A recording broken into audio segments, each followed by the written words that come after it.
dar continuação à nossa matéria, propriamente entrar no que é o tema de nossa... E hoje nós vamos nos dedicar, mais especialmente, a compreender a natureza dos anjos. Uma vez indo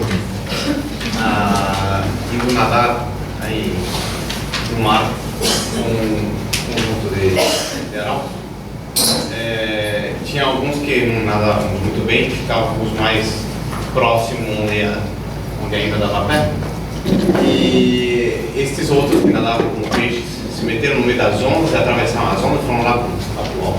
Daqui a pouco eles voltaram e nós não conseguíamos passar por causa das ondas que eram muito altas, muito fortes. E eles disseram: olha, isso aqui é como vida espiritual. No início, as ondas ficam altas, são difíceis. Uma vez que te furou do outro lado, aí é tranquilo, é calmo e é maravilhoso. E nós, para entendermos bem os anjos, nós precisamos primeiro deixar bem claro alguns conceitos, porque assim nós vamos aproveitar melhor todas as belezas que vêm depois. Amanhã devemos considerar o que são os anjos dentro do governo da criação.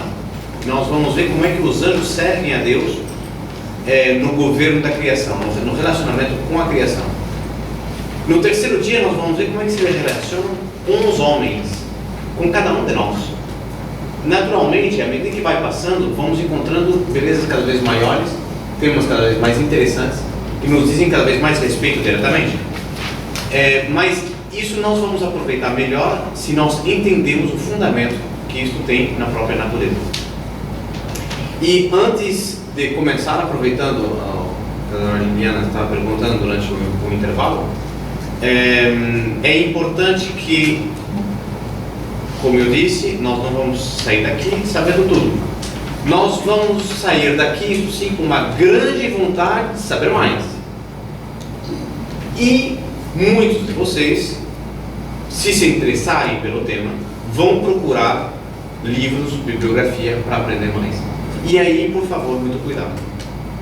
Porque, mais uma vez, voltando ao início da primeira reunião, o que nós vamos encontrar hoje em dia é uma multiplicação de obras tendentes ao esoterismo que nada tem de católico. Para preservar a nossa fé, é indispensável que nós saibamos bem, enfim, selecionar as nossas leituras em função do que é a verdadeira doutrina da igreja. Evidentemente, a doutrina da igreja não vai entrar em certos detalhes, mesmo por exemplo, essas questões de natureza, São Tomás que nos indica, as bases dele são muito sólidas, mas isso não constitui doutrina da igreja, do ponto de vista de quem acredita nisso é católico, não acredita, não é apenas povoar o nosso conhecimento de dados mais essenciais. Agora, evidentemente, se nós formos pesquisar, nós vamos encontrar muitas coisas ligadas à nova era, nós vamos encontrar muitas coisas ligadas ao esoterismo, mais ou menos manifesto, mais ou menos disfarçado. Então, muito cuidado com a sua bibliografia. Verifique que sempre detrás de um livro esteja a devida autorização eclesiástica. Se não tiver algum livro, por alguma razão não tiver essa autorização eclesiástica, procure se informar a respeito disso, perguntando para pessoas formadas no tema, pessoas que sejam estudiosos, saibam, conheçam os autores, ou conheçam a doutrina que está colocada nesse livro, apenas para não ter o risco de repente, eu vou estudar um monte de coisas e depois eu me dou conta que aquilo não correspondia àquilo que eu queria saber. Eu me lembro uma vez na Nicarágua, uma senhora que trabalhava atividades várias, nos ajudavam com uma série de coisas, gráficas, etc. E naturalmente criamos uma certa amizade. Aí eles chegaram e nos disseram um dia: olha, o senhor acredita no anjo da guarda? Eu, claro, naturalmente acredito no anjo da guarda, óbvio. Não seria católico se não acredita, não. Ah, olha que ótimo, porque hoje em dia é tão raro encontrar alguém que acredita no anjo da guarda, etc. Começamos a conversar sobre o anjo da guarda, e não é que ela me disse que ela tinha estado em algumas tinha reuniões, etc., onde eles descobrem qual é a cor do seu anjo da guarda, que eu sou o nome do anjo da guarda. Um minuto, vamos com calma. Onde é que você esteve? Porque se há uma coisa que justamente a igreja não só não aconselha, mas inclusive proíbe, é a questão de atribuir nomes aos anjos. Por quê? Porque não tem nenhuma base para a gente poder fazer uma coisa dessa. E, portanto, é muito delicado, porque é muito fácil passar daí para o esoterismo. E a partir do momento que a gente tem bem claro que o anjo não tem corpo, como é que a gente vai poder dar ao anjo uma cor? Se ele é imaterial, ele não tem nada que seja apreensível pelos sentidos. Bem, então, por isso eu lhe digo, muitas coisas dessas são extremamente atraentes, mas nem todas são verdadeiras, são críveis. Então, muito discernimento na hora que a gente vai selecionar um livro nessa matéria. Mais uma vez, procurem antes consultar alguém que realmente entenda da matéria e possa desorientar a respeito dessas leituras. Bem, isto posto, todos têm a folha. Nós vamos então entrar no segundo comando. O primeiro elemento que nós temos tem mais folhetos desses? Sr. Roberto, tem mais? Tem ali, tem ali. Então, isso a gente tem uma coisa.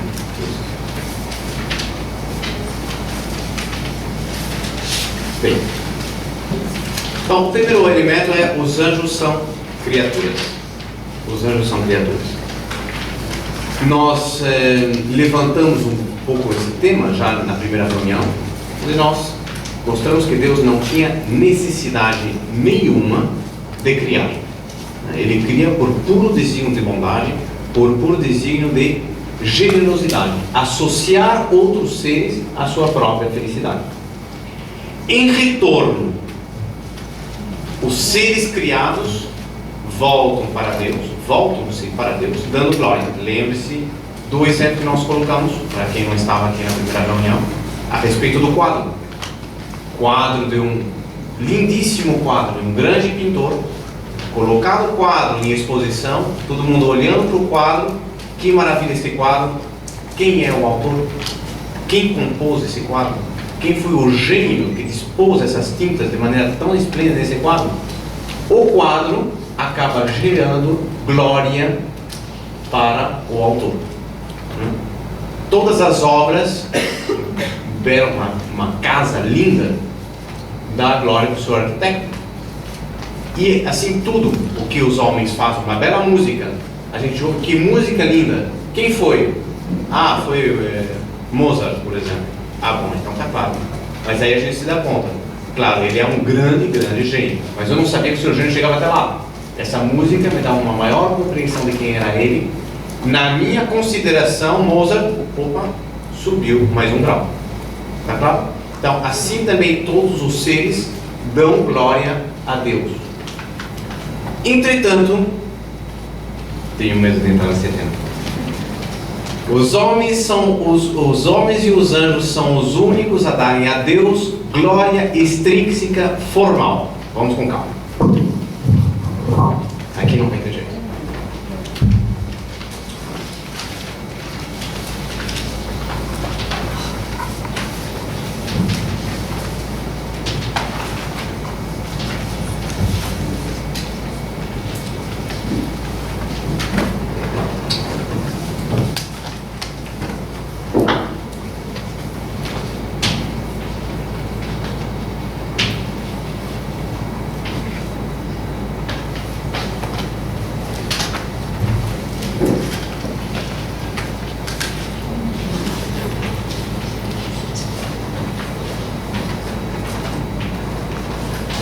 Então, a glória intrínseca. A glória intrínseca é em Deus aquela glória, aquela alegria, aquela felicidade que Deus tem por ser Ele mesmo. Deus é tão extraordinário, Deus é tão cheio de dons, Deus é tão cheio de qualidades, que Ele é tão feliz em si mesmo que Ele não precisa de nenhum elemento externo. Esta felicidade absoluta que o enche completamente, sem nenhuma lacuna, é a glória que Deus tem, uma glória intrínseca, porque vem dele mesmo, é interna dele. Ora, em certo momento ele cria as criaturas. Estas criaturas, voltando-se para Deus, quando eu digo voltar-se para Deus, eu não estou dizendo que um cachorro se volte para Deus, ele existe. Mas a perfeição do cachorro, ele não o teria se Deus não o tivesse dado. Correto? Portanto, a beleza do voo de uma águia, de um voo de um urubu. O urubu é horrível, medonho quando está no chão. Quando está no céu é lindíssimo.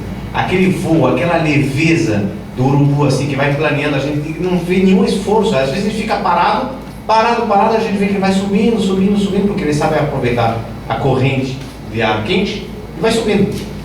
Ele sobe sozinho, tranquilo. Ele diz, leve, parece uma folha de papel. Que inveja. Pois bem, essa beleza, essa maravilha que foi posta por Deus no urubu, é algo que o urubu não criou de si. O fato dele existir, o fato dele usar aquilo, retorna como o quadro reverte em glória para o pintor. Esses seres também dão uma glória a Deus pelo simples fato de existir. Evidentemente, essa glória, que é extrínseca, porque vem de fora de Deus, claro, tudo existe dentro de Deus, mas essa glória não é a glória que Deus se dá a si mesmo, é a glória que as criaturas dão a Deus, é uma glória extrínseca, correto? Essa glória extrínseca, todas as criaturas, absolutamente todas, dão a Deus esta glória extrínseca material. Por quê? Porque vem da própria matéria. Tem matéria, ou seja, matéria. São criadas a partir do momento da sua existência, sua própria existência, da glória a Deus. Uma vez que eu explicava isso, eu perguntava, mas e o demônio também dá a glória a Deus? Dá a glória a Deus. O demônio dá a glória a Deus pela sua existência. Ele é um instrumento da justiça puniente de Deus. E, portanto, ele, à sua maneira, por mais que ele não queira, e quando ele se dá conta disso, ele fica furioso. Não tem mais remédio do que servir a Deus. Ele serve a Deus à sua maneira, ou seja, realizando a vontade de Deus, da qual ele não pode escapar, porque nenhuma criatura pode escapar do governo de Deus. Deus governa todos os seres. E como é que Deus governa os demônios? Vamos deixar isso para amanhã. Senão escapamos do nosso tempo. Ficou claro então a glória extrínseca material, correto? O que é a glória extrínseca formal? A glória extrínseca formal provém dos seres dotados de inteligência.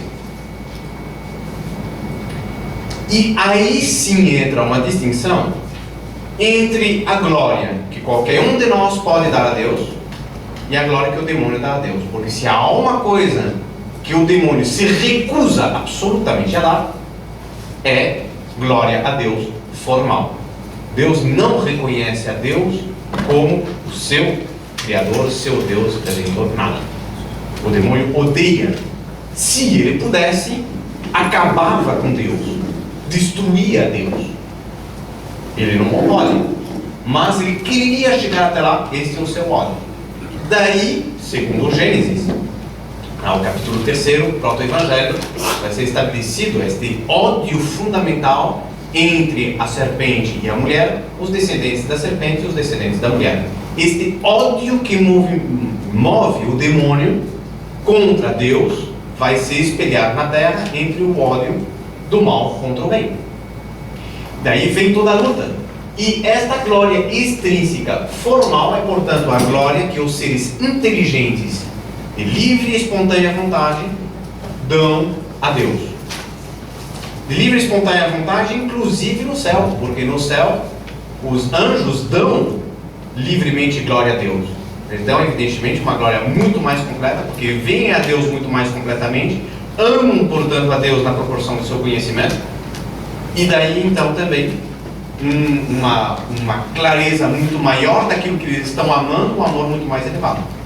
E daí também uma glória, um serviço, um prestar homenagem a Deus muito mais claro. E eu vou dar um exemplo dentro da natureza humana. Vamos imaginar Não, vamos pegar o exemplo do Evangelho.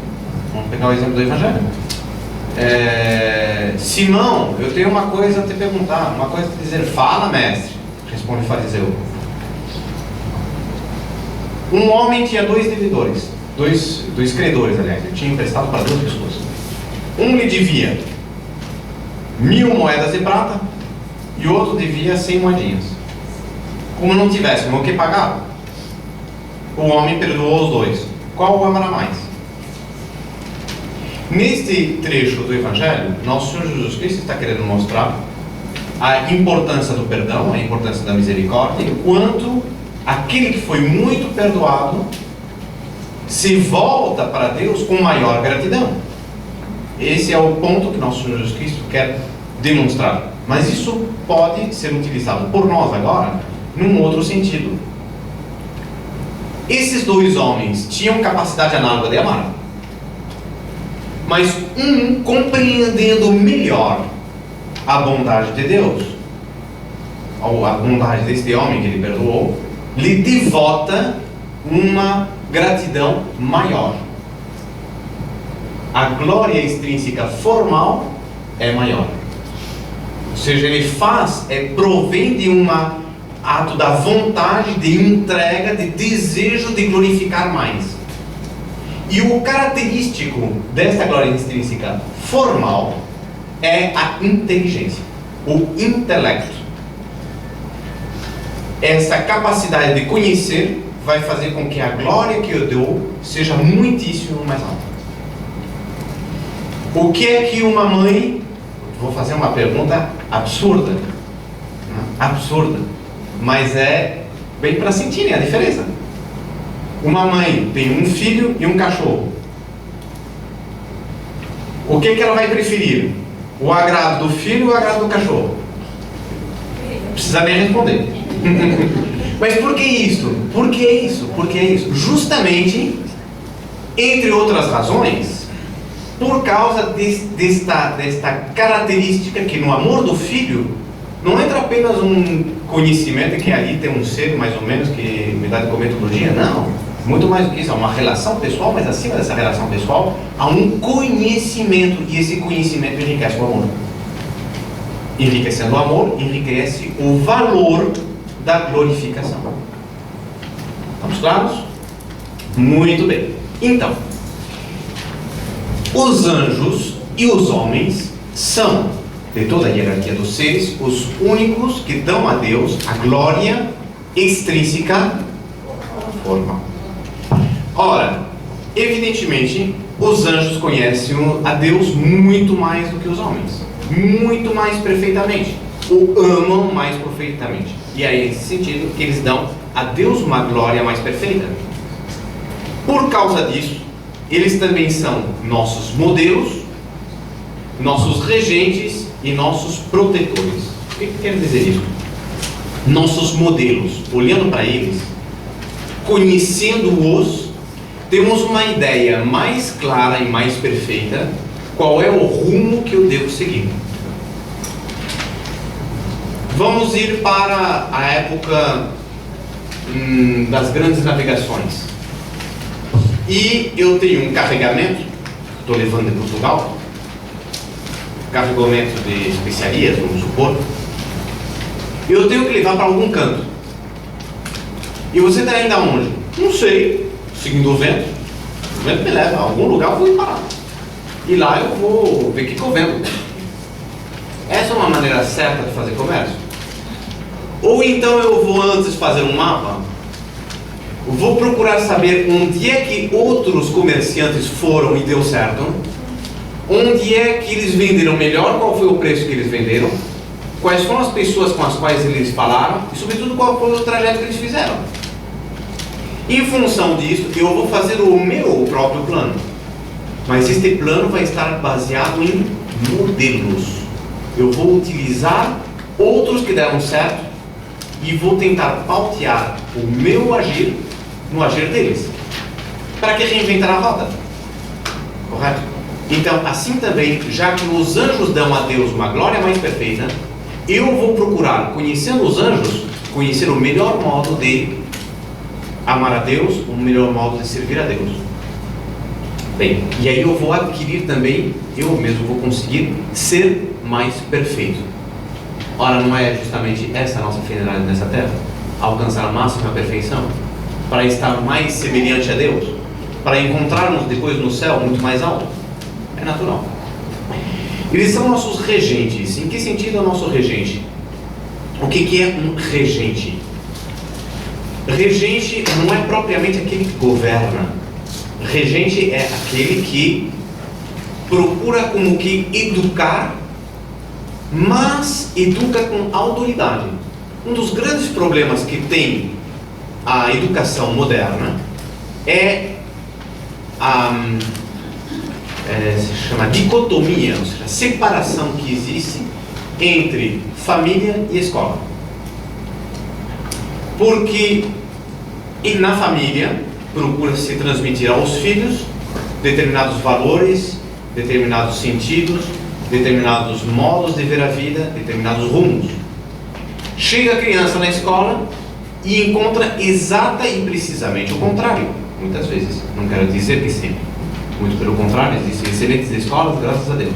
Mas fica cada vez mais difícil. Eu lhes dou um exemplo concreto. A questão de alguns meses, um senhor terciário me procura porque ele vai para a França, vai viver em Paris, vai trabalhar lá.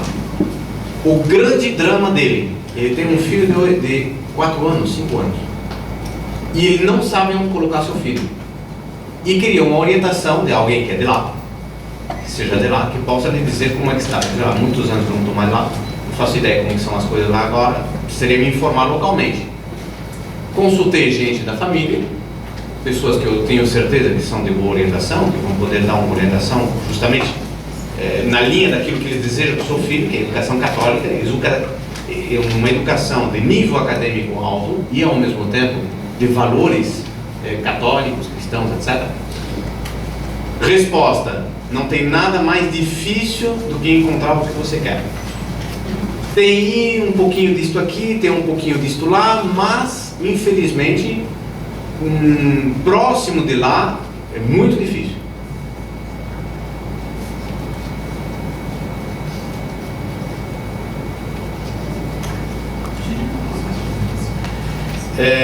Então, o que acontece é que essa dificuldade às vezes se reproduz no sentido oposto. Um estabelecimento ótimo, com aulas ministradas por gente de igreja, gente com boa orientação, etc, etc, etc. A criança aprende um monte de coisa fantástica dentro da escola, chega na família, a família destroçada, não existe brigas ou maus exemplos, enfim. Esta dicotomia entre a formação acadêmica e a formação humana, essa separação entre a família e a escola é dramática. Ora, justamente se nós tivéssemos a possibilidade de ter alguém com a autoridade dos pais e o conhecimento dos mestres, por assim dizer, nós teríamos a situação de educação ideal. E é justamente o que tem os anjos em relação a nós. Eles têm a autoridade que eles conferem, a santidade de seu estado e o altíssimo grau de perfeição da sua natureza. E, ao mesmo tempo, eles têm o conhecimento insuperável que lhes dá o conhecimento, a visão de Deus, seu amor a Deus, e a preocupação por nós. E o faz deles, portanto, os melhores mestres que existem. Nesse sentido, os nossos regentes. Muito mais do que um mestre que vai ensinar uma doutrina, mais do que um pai que vai formar o seu filho, mas talvez não tenha a qualidade do conhecimento dos mestres. No caso, nós vamos ter as duas coisas elevadas a um grau máximo. Nesse sentido, eles são nossos regentes. Não são apenas regentes, são protetores. Por que protetores?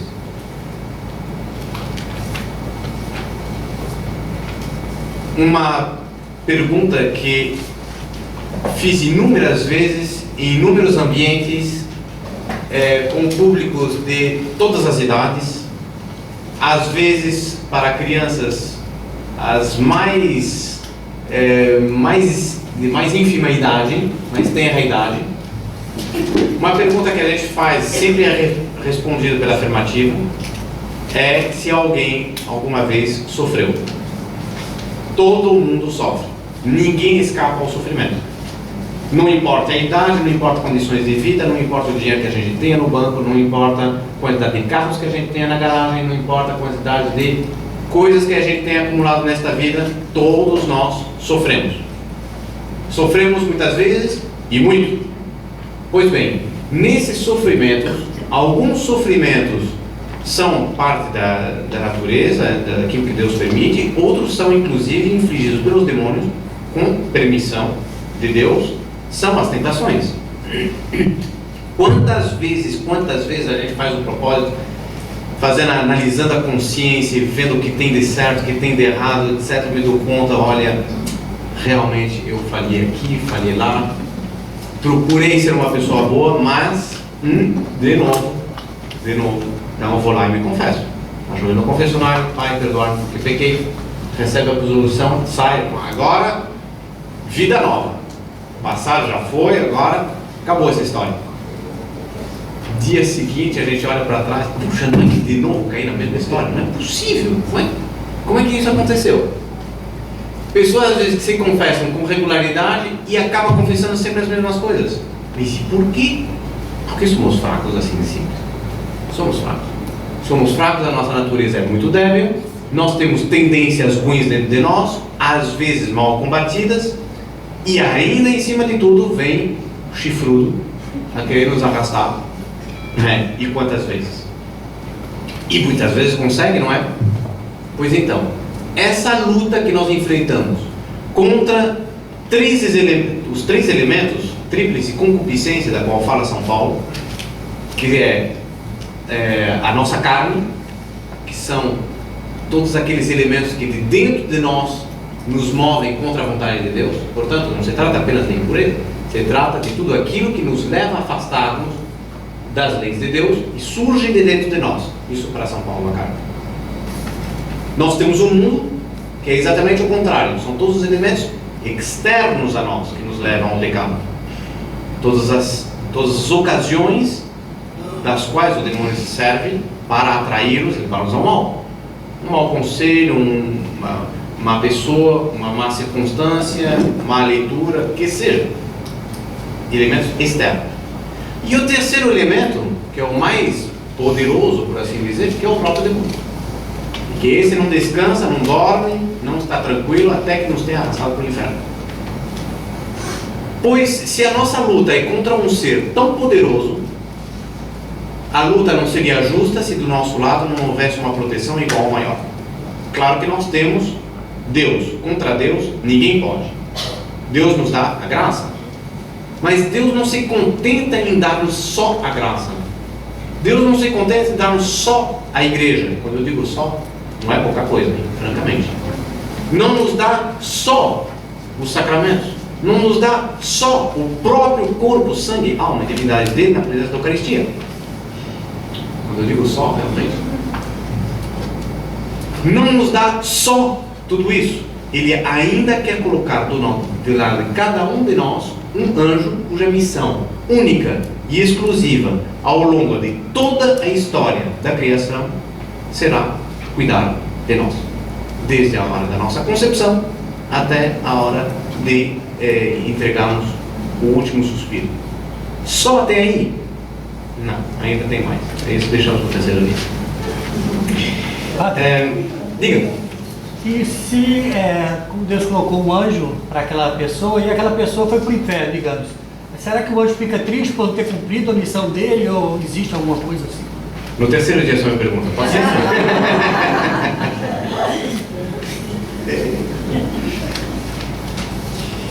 Bem, esta relação dos anjos conosco é tão intensa, que forma propriamente a relação de uma sociedade.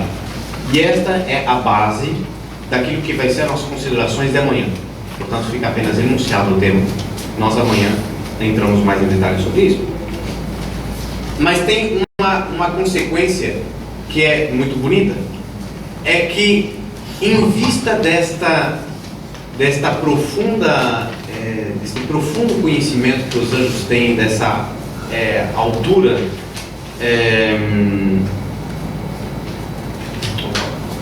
pulei um detalhe, me desculpe, pulei uma página.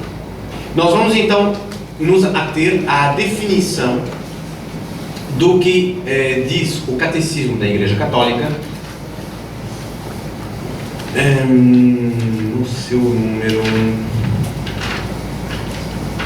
vou deixar aqui para vocês, número 330, Catecismo da Igreja Católica, vai nos dizer que os anjos são criaturas puramente espirituais, dotadas de inteligência e vontade. Então vamos colocar no quadro.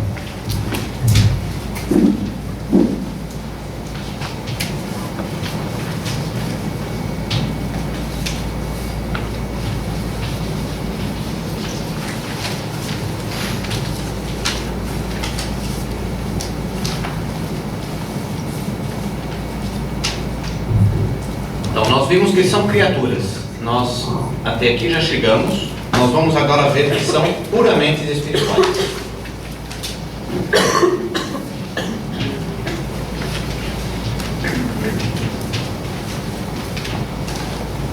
E agora vai começar uma grande bagunça.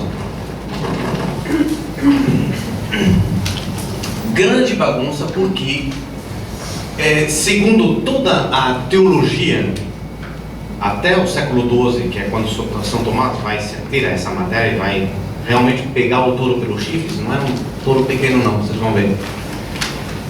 Havia um problema teológico bem complicado para ser resolvido. Que nós temos matéria e espírito, que nós somos corpo e alma, ninguém duvida, ninguém põe em questão, isso está muito claro. Que os próprios seres, que existam seres materiais inanimados, ou seja, que não têm alma, nisto, portanto, nessa definição, em inanimados, nós vamos incluir também os vegetais e os animais, não tem alma propriamente dita. Isso também é tema pacífico. O problema é quando nós vamos dizer que qual é a definição de Deus. Claro, a definição de Deus é praticamente impossível. O próprio Catecismo vai nos dizer que nós só conhecemos a Deus por aquilo que Ele não é. Nós vamos dizer que Deus é imortal. O que quer dizer imortal? Tira o i.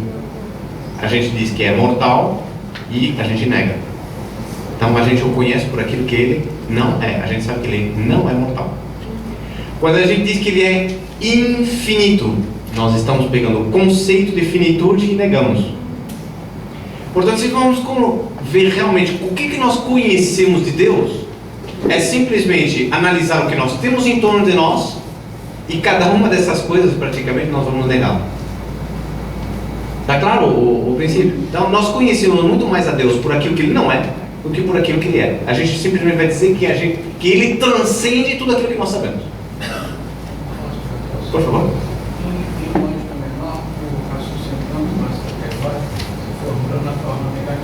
Isso. Quer dizer, a definição por Deus de maneira negativa é mais categórica. Exatamente, está muito bem observado. É bem isso.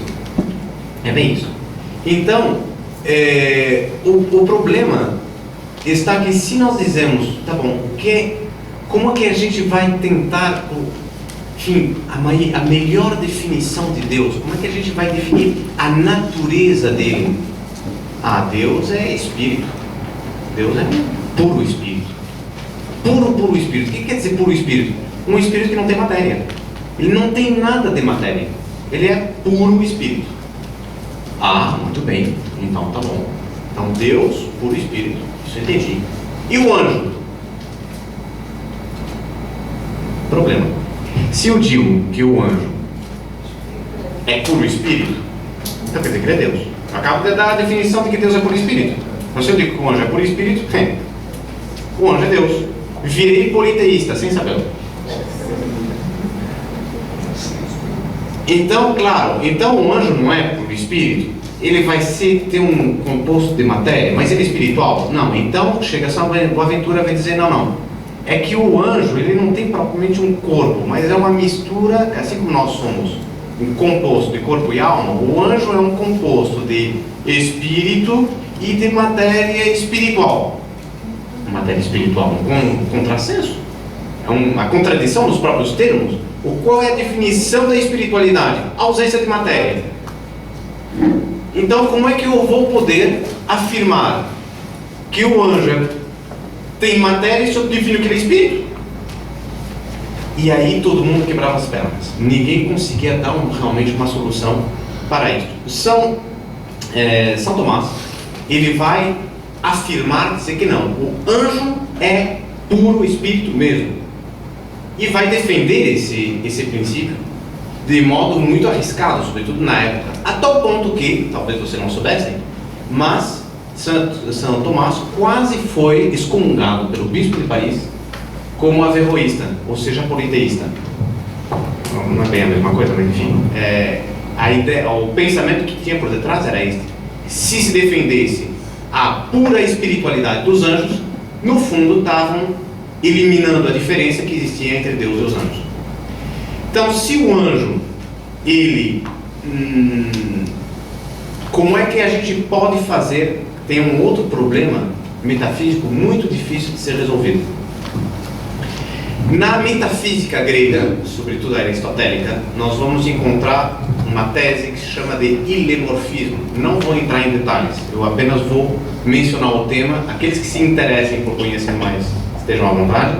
Aqueles que já conhecem vão entender melhor a matéria. Eu não vou me aprofundar nisso, porque senão não é o nosso tema.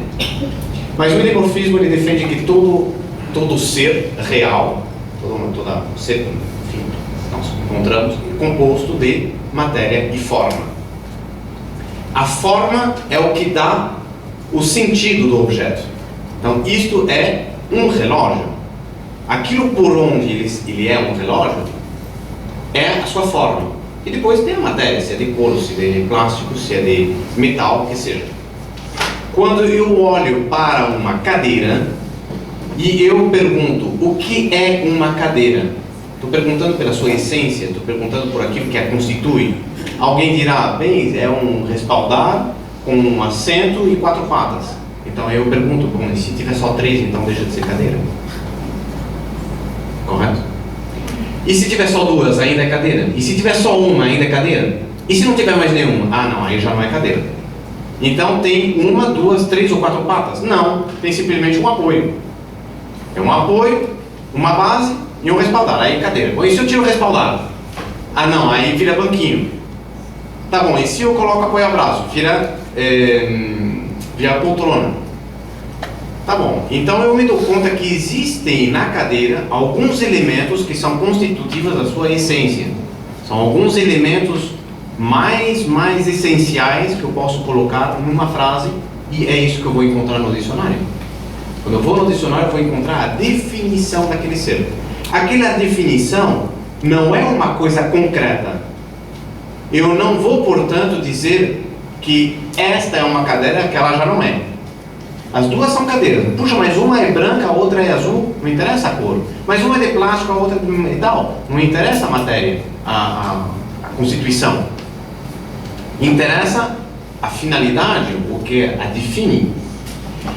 Uma vez que eu conseguir entender bem exatamente o que é uma cadeira, vai ser muito útil para mim. Por quê? Porque eu vou depois numa loja, vou bater o olho, vou ver um monte de coisas que eu nunca tinha visto antes, mas eu vou bater o olho e dizer, cadeira. Você nunca tinha visto isso, como é que você sabe que é uma cadeira? Porque eu tenho na minha mente um conceito. Eu fiz um trabalho de abstração do objeto concreto, olhando, fui separando as partes, fui introduzindo isso na minha inteligência, a minha inteligência processou aqueles elementos, e eu cheguei a um conceito. Esse conceito entrou aqui dentro. E agora, cada vez que eu olho, eu posso fazer uma equivalência, uma verificação do que é o conceito que está na minha cabeça e o objeto que eu estou vendo. E eu reconheço, eu já sei, isso aqui é uma cadeira.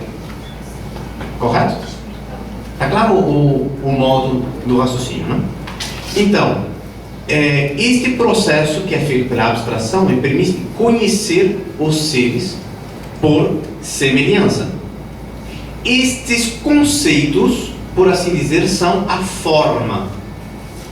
E depois eu vou encontrar matérias. Mas vocês concordam comigo que uma vez que eu tive o conceito de cadeira, eu posso encontrar N número de cadeiras diferentes ao longo da vida? Eu sempre vou reconhecer que aquilo é cadeira? Quantas cadeiras cabem nesse conceito que eu tive? Quem sabe me dizer o número exato de cadeiras que cabem nesse conceito?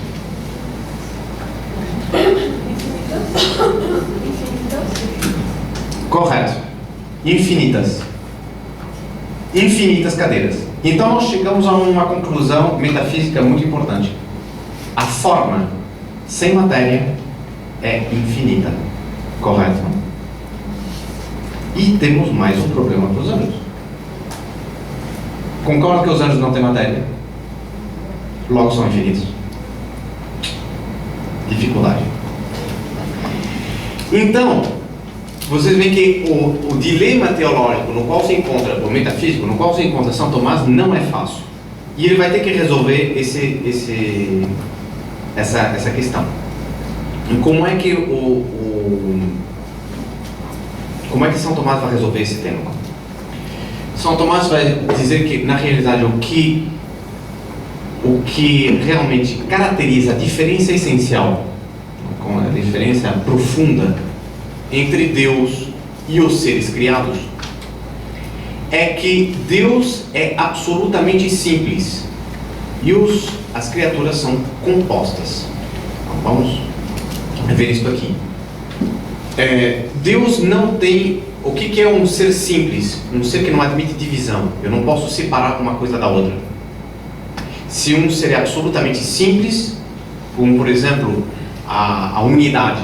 A unidade não é subdivisível, a não ser, claro, em frações. Mas enquanto inteiros, a unidade não é mais divisível. O não é divisível. E, portanto, quando a gente diz que Deus é nós estamos dizendo que Deus é absolutamente...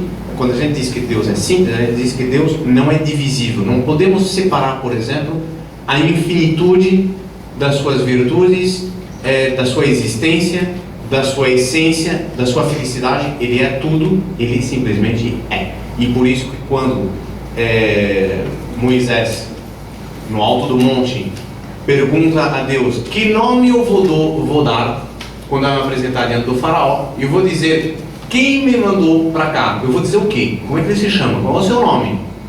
Aquele que é. Yahvé. Aquele que é.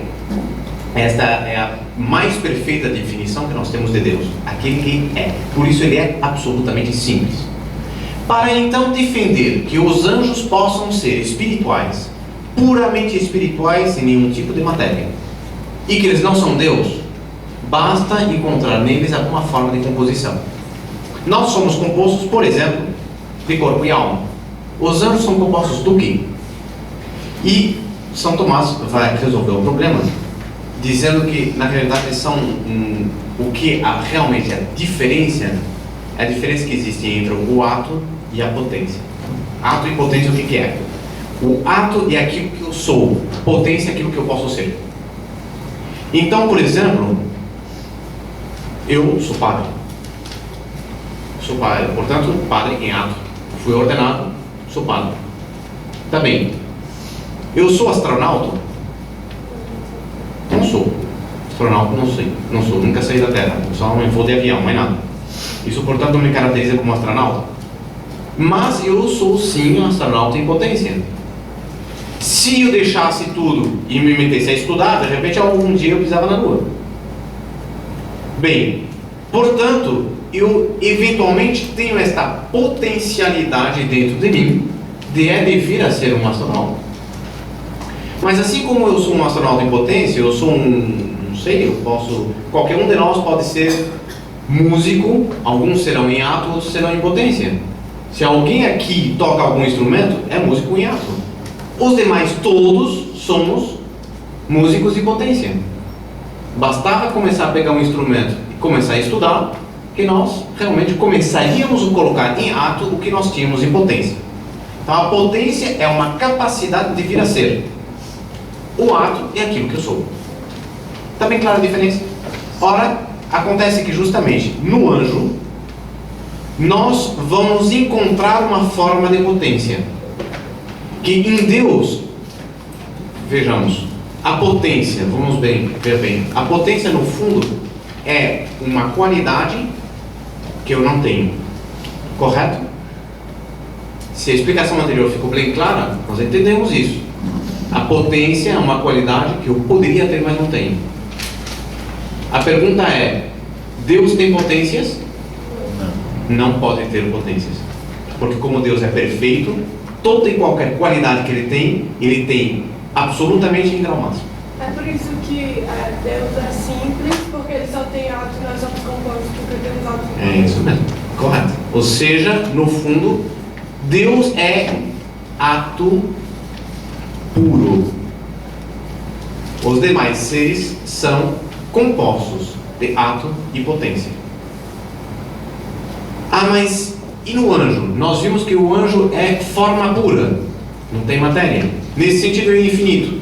São Tomás responde: está muito bem, mas acontece que existe uma forma de ato e potência inerente a toda criatura.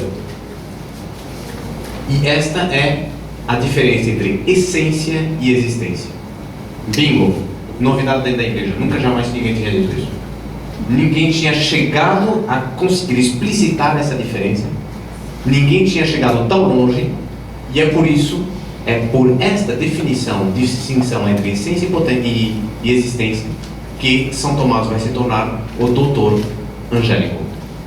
É porque ele conseguiu penetrar nessa definição da profundíssima e metafísica da essência dos anjos. Então, o que é a diferença entre essência e existência? Vamos ver bem.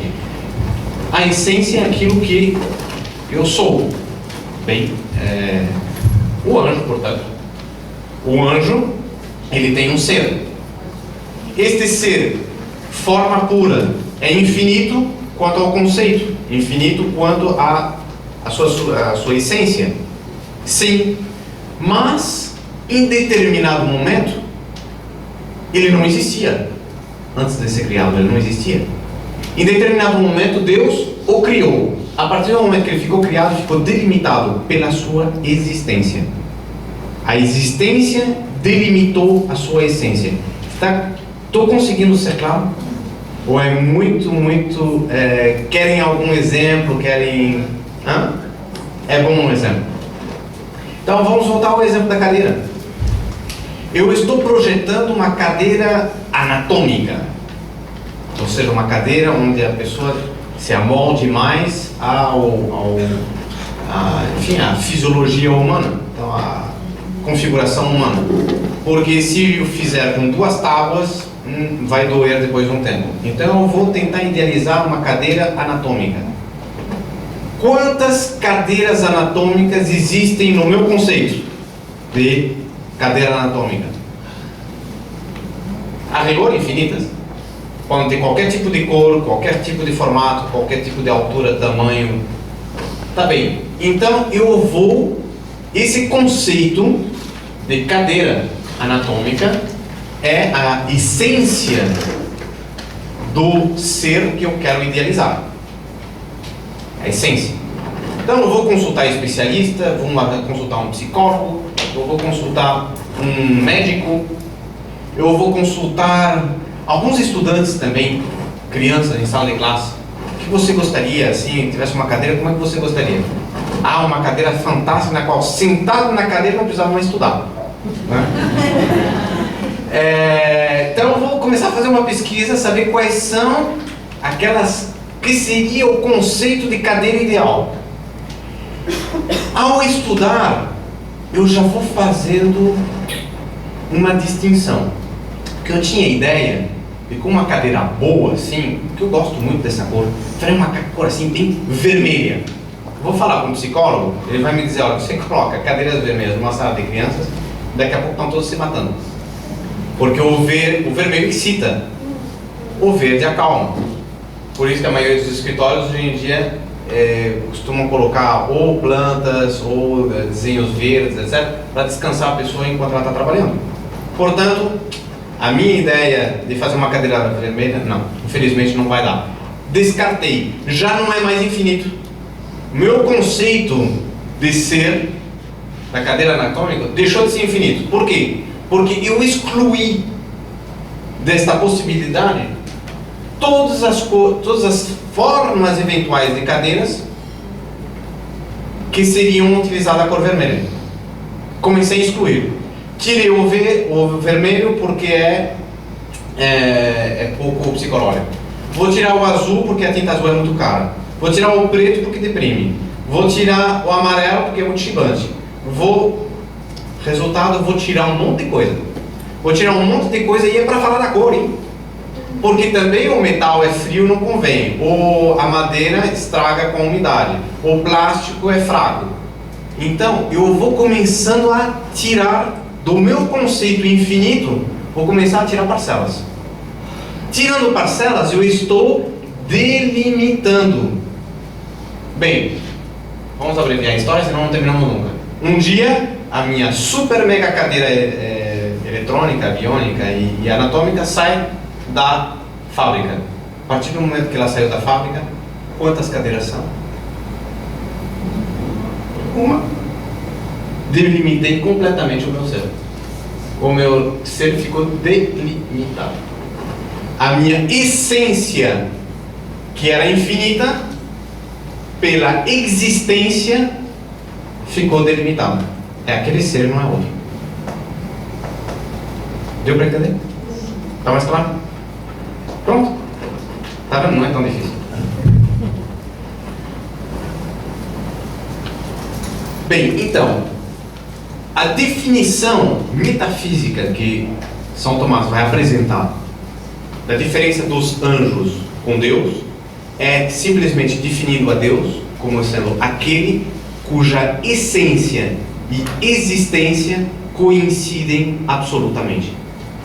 Deus é muito interessante o conceito, mas é claro, como todas as coisas que dizem respeito a Deus, não cabem na nossa cabeça. Mas, segundo São Tomás, ele explica isso. Deus é o único ser cuja existência coincida absolutamente com a sua própria essência, porque ambos são infinitos. Todos os demais, em algum aspecto, a sua existência vai reduzir, vai comprimir, vai delimitar a essência. Bem. Deus é um ser Cuja existência coincide absolutamente com a própria essência.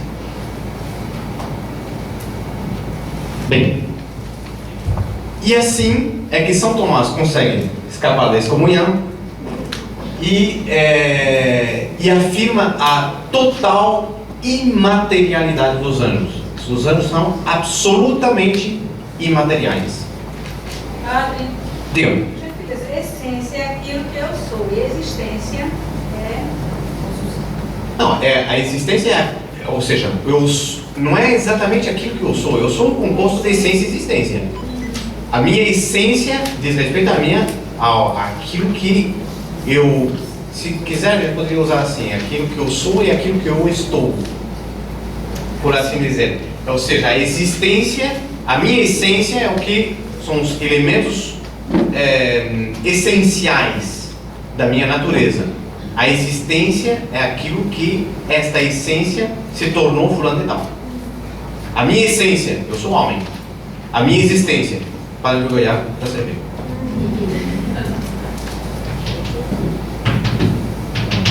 Pronto, vamos ao seguinte ponto, que é: estas criaturas puramente espirituais são dotadas de inteligência.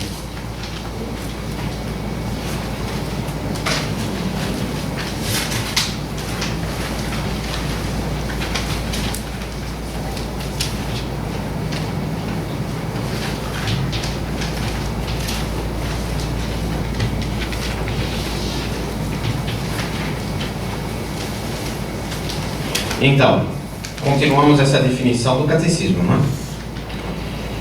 dotadas de inteligência.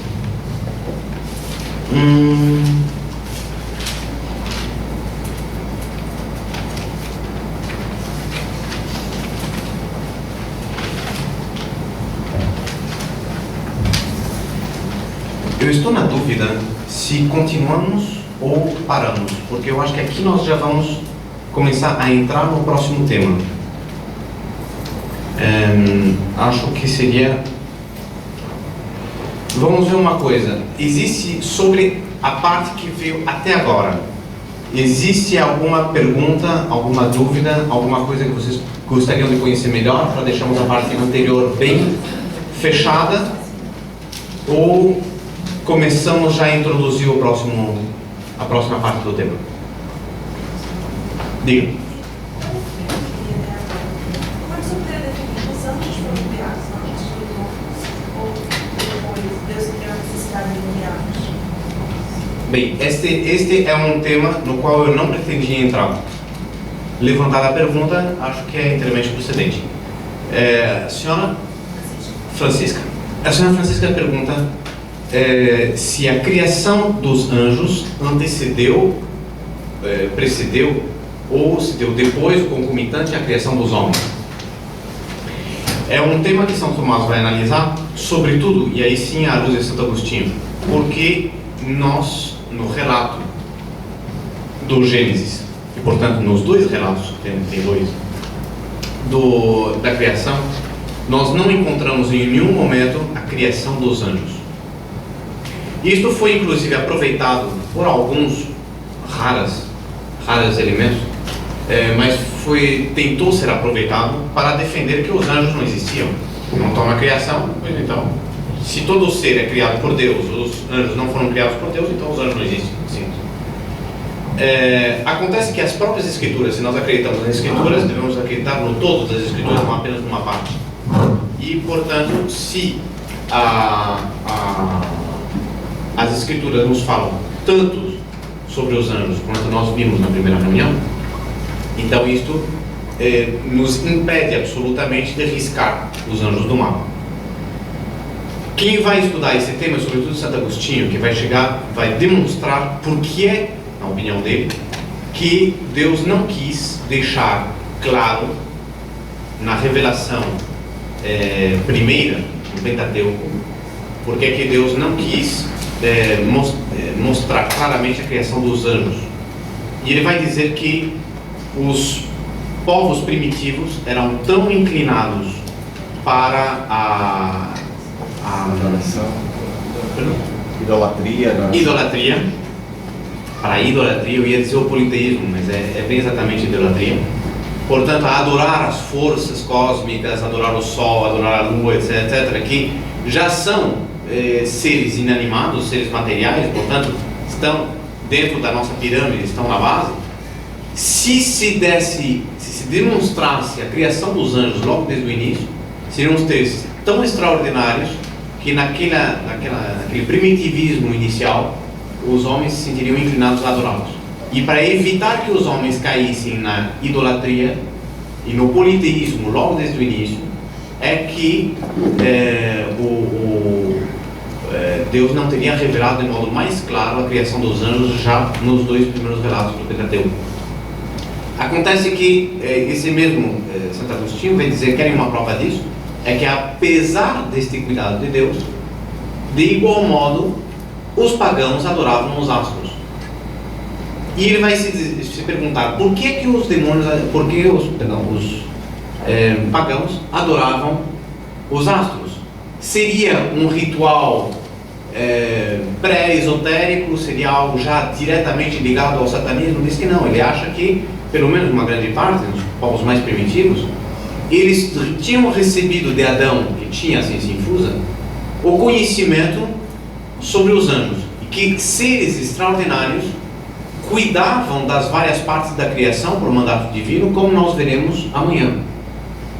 E que, portanto, por detrás desses vários aspectos da criação existia um ser superior, esses anjos, que cuidavam da boa ordem e da ordem do universo.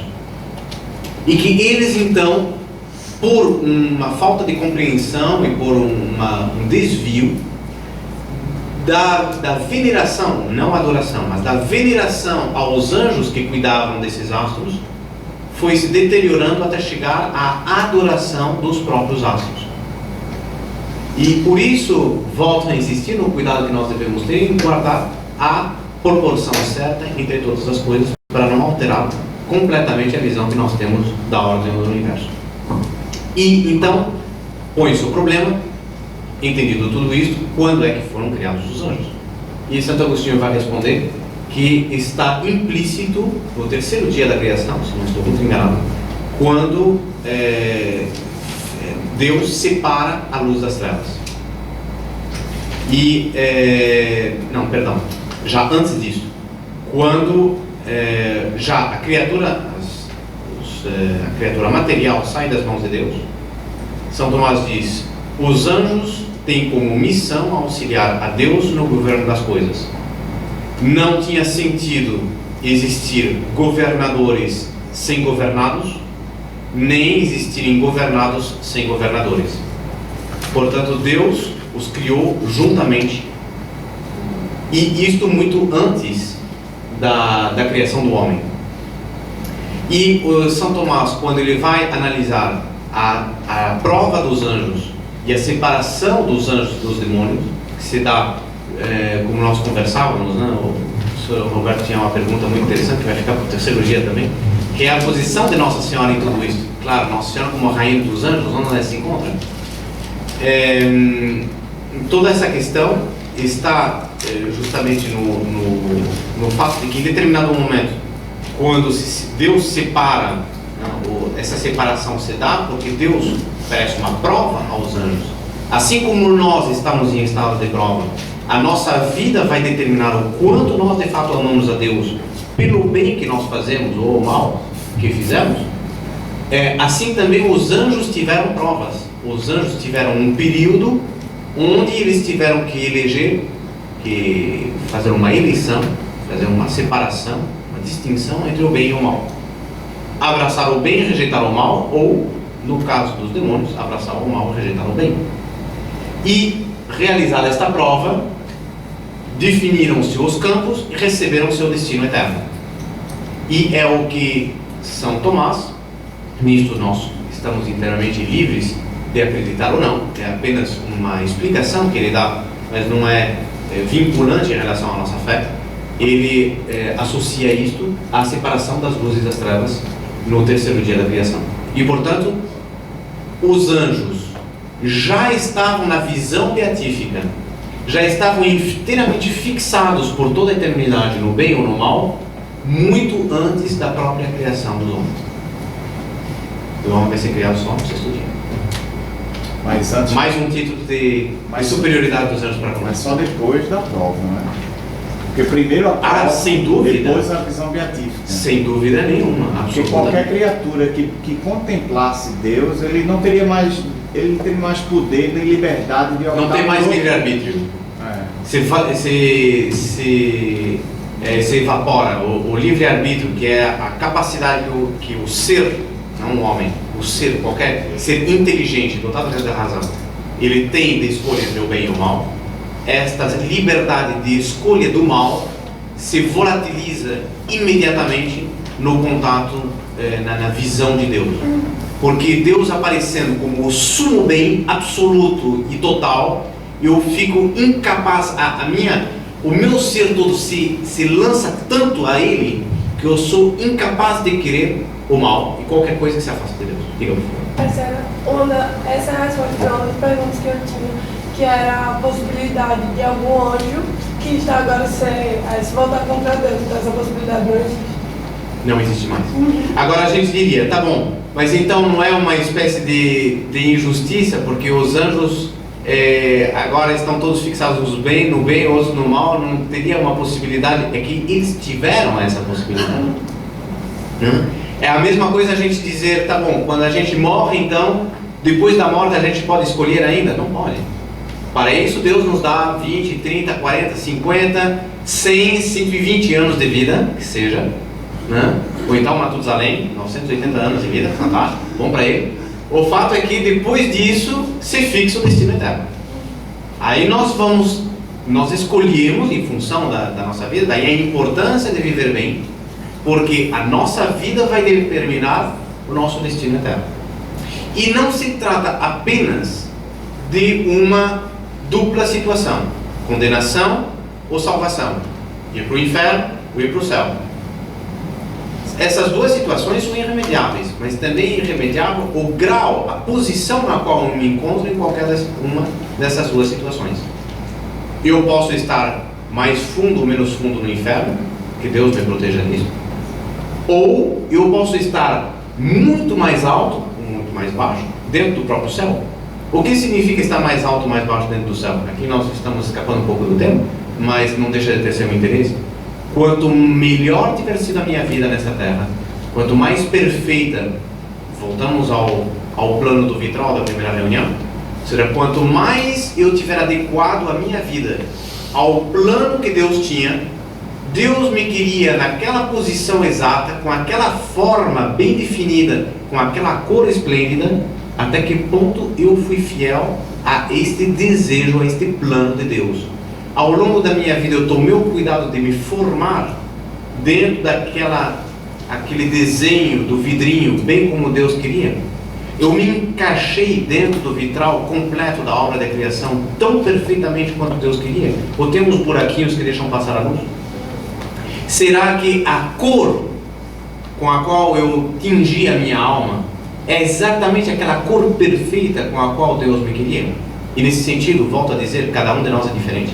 Não existe uma pecinha nesse vitral que tenha a mesma cor, a mesma consistência, a mesma luminosidade, a mesma forma que os outros. Cada um de nós é diferente.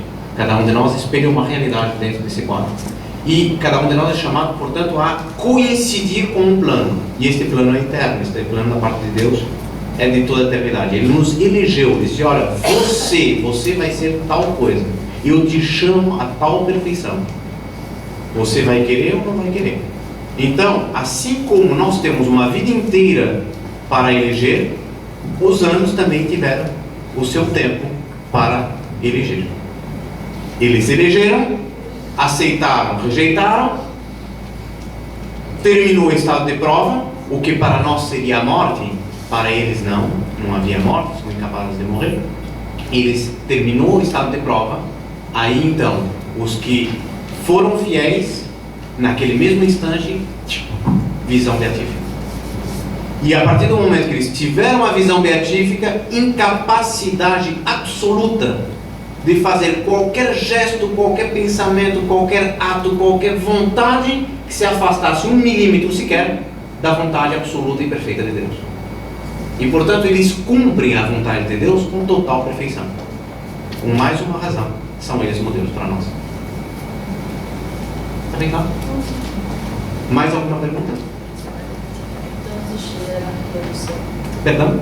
Existe hierarquia no céu? Existe absolutamente hierarquia no céu. Nós vamos ver isso na metade aliás, no final da próxima reunião. Nós vamos deduzir isso, que é uma consequência do que nós vamos tratar na próxima reunião, que é justamente tratar sobre a inteligência dos anjos. Diego, foi. Aquela colocação de que alguns santos, como São Francisco, teriam ocupado o trono reservado a alguns anjos, isso tem base realmente assim teológica, mas tem base teológica absolutamente, só que talvez não daquele modo humano que a gente pensa. O céu não é um anfiteatro que tem lugares contados. Eu tenho o número 25B e eu vou chegar bem exatamente na corporação. Não é exatamente assim o céu. Eu acho que essa resposta vai ficar mais clara no final da próxima reunião, que aí justamente vamos estudar o fundamento dessa hierarquia. Você vai ver como sua pergunta tem total cabimento nesse sentido. Mais alguma pergunta? Muito bem, então vamos estar continuando o nosso programa.